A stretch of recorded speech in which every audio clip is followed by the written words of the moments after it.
किसान भाइयों, आप सभी का हमारे YouTube चैनल पर बहुत बहुत स्वागत है। मैं डॉक्टर RS राजपूत आप सभी के मध्य पुनः कृषि तकनीकी ज्ञान चर्चा के नए अंकों को लेकर उपस्थित हूँ। आज के अंक में हम मक्के में लगने वाले प्रमुख कीटों के बारे में जानकारी प्राप्त करेंगे।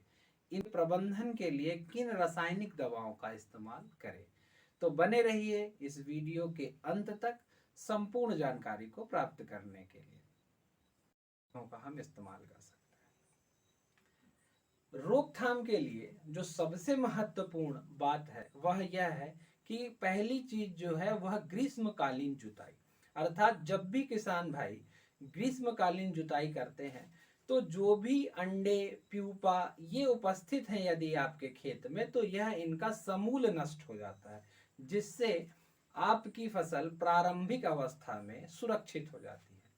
दूसरी जो सबसे महत्वपूर्ण बात ध्यान रखने वाली बात है वह यह है कि यदि हम रोग रोधी किस्मों के साथ साथ में यदि कीट रोधी किस्मों का भी चुनाव करें तो यह हमारे मक्के की फसल को बहुत अच्छे से सुरक्षित रखती है। अब बात आती है कीट से नियंत्रण के लिए हम बीजोपचार की भी प्रक्रिया को अपना सकते हैं। तो जो अभी हमने आपको सूट फ्लाई के बारे में बताया, जो सूट फ्लाई जो शुरुआती अवस्था में अंकुरण के 2 से 3 दिन के बाद में फसल को नुकसान पहुंचाती, उस अवस्था में यदि हम बीज को किसी कीटनाशक जैसे इमिडाक्लोरोफिट या थायोक्सैम के द्वारा उपचारित करते हैं तो उस स्थिति में हमारा जो बीज अंकुरित होकर जो पौध को निर्मित कर रहा है वह इस कीट सूट फ्लाई से सुरक्षित रह सकती है। अब इसके बाद में इंटरक्रॉपिंग अर्थात अंतः सस्यवन का फसलों का लेना, यह भी एक प्रभावी नियंत्रण के लिए उपयोगकारी सिद्ध होता है। इसके लिए किसान भाई आप अपने क्षेत्र के हिसाब से अंतःवर्ती किस्मों का चुनाव कर सकते हैं। अब हमारी बात आती है रासायनिक दवाओं के बारे में, जिसके बारे में किसान भाई जानने के लिए हमेशा बहुत ज़्यादा उत्सुक होते हैं। तो यदि मैं स्पॉटेड स्टेम बोरर की बात करूं तो इसके लिए किसान भाई जो सबसे अच्छी दवा है या जिस दवा का कॉम्बिनेशन, इसके साथ में किसान भाइयों आप क्लोरेनिट्रिपोल या कार्टाप हाइड्रोक्लोराइड या प्रोफेनोफॉस इन दवाओं को मिश्रित कर इसका उपयोग कर सकते हैं। तो कितनी दवा की मात्रा आपको इमेक्टिन बेंजोएट 5% एसजी के साथ में मिलाकर इस्तेमाल करनी है, इसके बारे में मैं आपको जानकारी प्रदान करता हूं।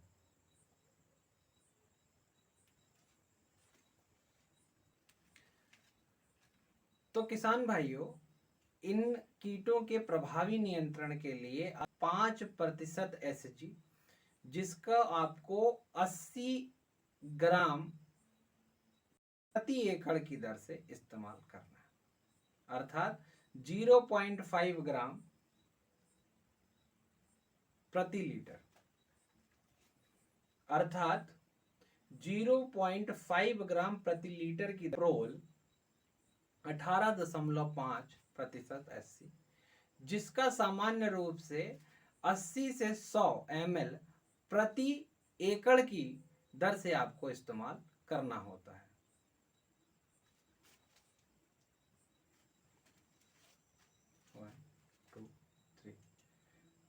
इसकी भी आपको 0.50 उसमें है थायोमिथॉक्सैम 12.6% प्लस लेम्डा साइक्लोहेथ्रिन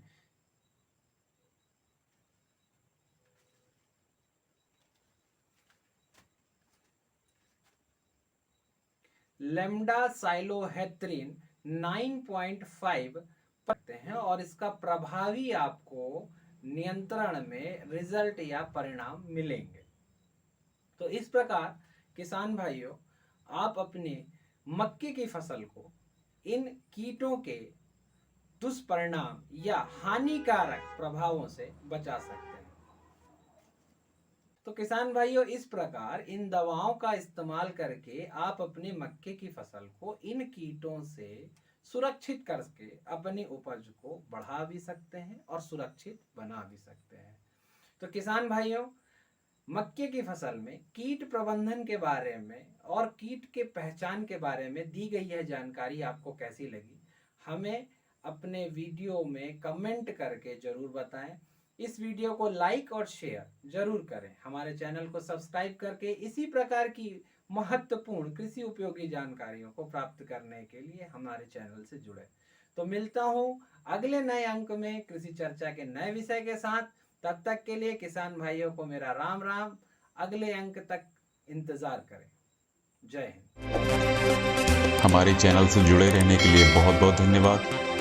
वीडियो अगर पसंद आई है तो इसे लाइक करें, शेयर करें, और हाँ, अगर आपने चैनल को सब्सक्राइब नहीं किया है तो सब्सक्राइब कर लें और बेल आइकन को दबाना ना भूलें ताकि आपको आने वाली वीडियोस की नोटिफिकेशंस मिलते रहें।